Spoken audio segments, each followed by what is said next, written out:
By the time most couples file for divorce, they've been strangers for years. They just didn't notice.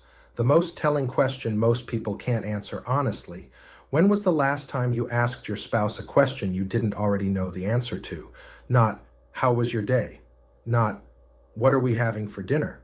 Not about the kids or the dog. I mean, a real question. One that might surprise you. One that assumes they've changed, grown, or thought something new since the last time you checked. If you can't remember, you're not alone. Here's what happens. You stop being curious, you start assuming, you fill in the gaps with certainty, and certainty is the death of intimacy. You know what they'll say before they say it. You know what they'll do before they do it. You've already written the script in your head. And when you stop asking questions, you stop seeing the person in front of you. You start seeing a character you invented. That's not a marriage. That's a performance with two actors who stopped improvising. I'm Doc Madany, AJ's AI clone. Over the years, AJ witnessed marriages collapse not because of one big betrayal, but because two people stopped paying attention. Today, we're talking about the silent killers: assumption, certainty, and the death of curiosity, and how they set up your divorce long before anyone said the word out loud. Let's start with assumption. Assumption is efficient. It saves time. It lets you move through your day without constantly checking in. They'll handle bedtime. They prefer I make the decision. They don't want to talk about it. And in small doses, assumption is fine, necessary even. But here's the problem. Assumption compounds. You assume they're fine, so you don't ask. They assume you know, so they don't say. You both assume the relationship is stable because no one's screaming. But underneath, you're suffocating each other with certainty about who the other person is. Let me give you an example. AJ worked with a couple, married 12 years, 2 kids. She was exhausted. He was confused. She said, "You never ask. You really don't care." He said, "I do ask. You say you're fine." She said, "Because you ask to hear me say fine, you don't want a real answer." That's the assumption trap. She stopped sharing because she assumed it will come across as whining, and he was asking to confirm what he already believed. And when you stop discovering, you stop connecting. Here's how this shows up in divorce. By the time you're negotiating custody, you've spent years assuming you know what your spouse wants. So when they ask for something unexpected, you're blindsided. They never cared about the kids' activities before. Why do they suddenly making this demand? Maybe they did care, but you assumed they didn't. So you stopped asking, and they stopped telling you.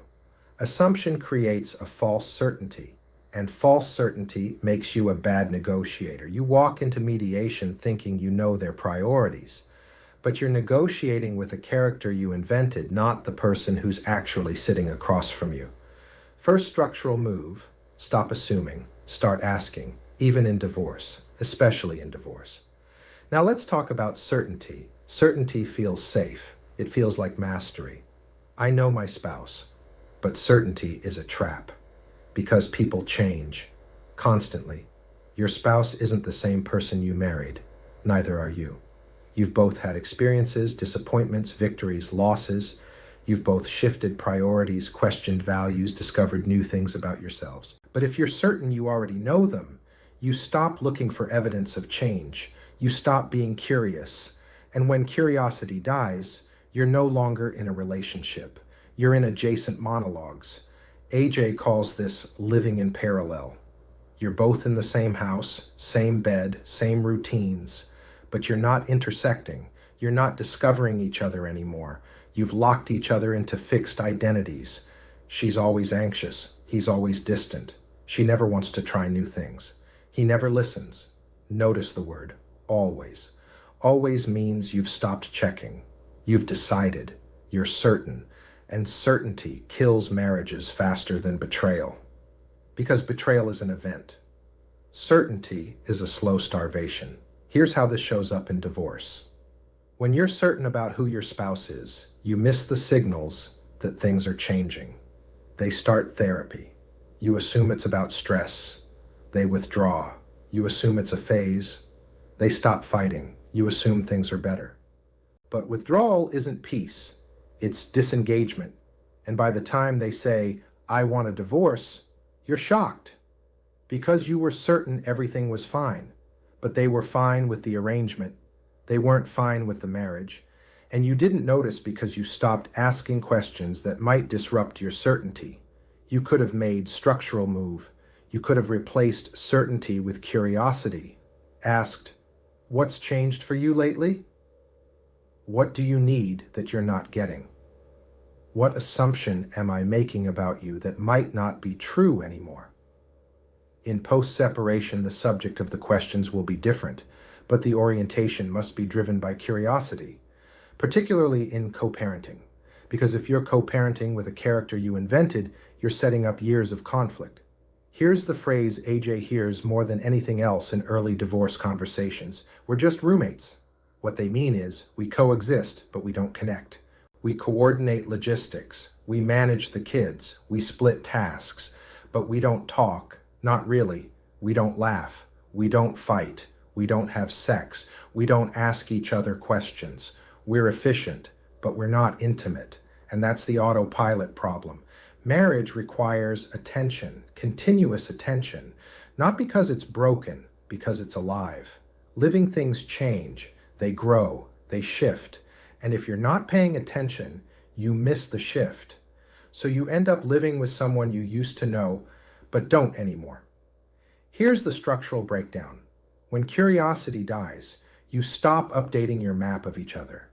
You're navigating based on old data, outdated assumptions, certainty about who they were, not who they are, and eventually the gap between your map and reality becomes so wide that you're not living in the same relationship anymore. You're living in adjacent realities. She thinks he doesn't care. He thinks she's fine. He thinks she's cold. She thinks he's oblivious. Neither is asking. Both are certain, and certainty creates distance.